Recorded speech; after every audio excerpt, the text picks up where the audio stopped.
வர வர எங்கள் தேன்மொழி பண்ணுறாங்க தாங்கலப்பா. அது எங்கே படுத்துருக்கு பாருங்கப்பா.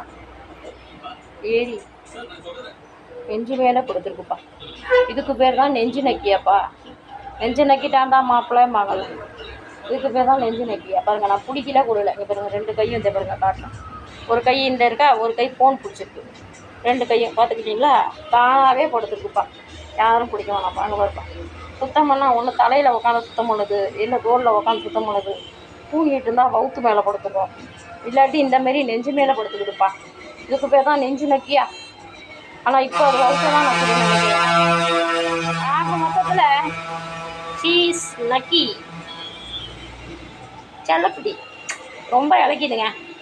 ஒரே புதிய ஆட்டம் போட்டு போட்டு தோட்டத்தில் இன்றைக்கி 3 நாளாக தோட்டத்தில் வேலை செய்கிறேன். இது வரைக்கும் நான் இதை தோட்டத்துக்கு கூட்டே போனதில்லை. அங்கெல்லாம் பாம்புங்கள்லாம் இருக்குது, முழுங்கிடும், பக்கத்து வீட்டு பூனைங்க வந்து கடிச்சிடும்ட்டு.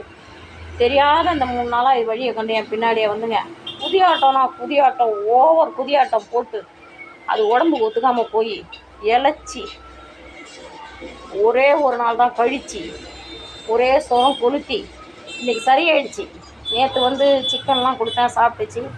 எல்லாம் பால் குடிக்குது, எல்லாம் செய்யுதுங்க. ஆனால் ரொம்ப நயின்னு போயிடுச்சு பாருங்கள். என் சைஸுக்கும் அது சைஸுக்கும் எங்கேயோ இருக்குது. ஆனாலும் மேலே கழுத்துக்குமா அந்த மூஞ்சை மறைச்சிக்கும் இப்படி பேசினோம்னா. அங்கே பாருங்கள், இப்படி பட்டுக்கிட்டா எந்த வீட்டில் பூனைங்க இப்படியா படுத்துருக்கோம். இது ரொம்ப டார்ச்சர் பண்ணுது பையன், லவ் டார்ச்சர். இதுக்கு பேர் தான் லவ் டார்ச்சர்.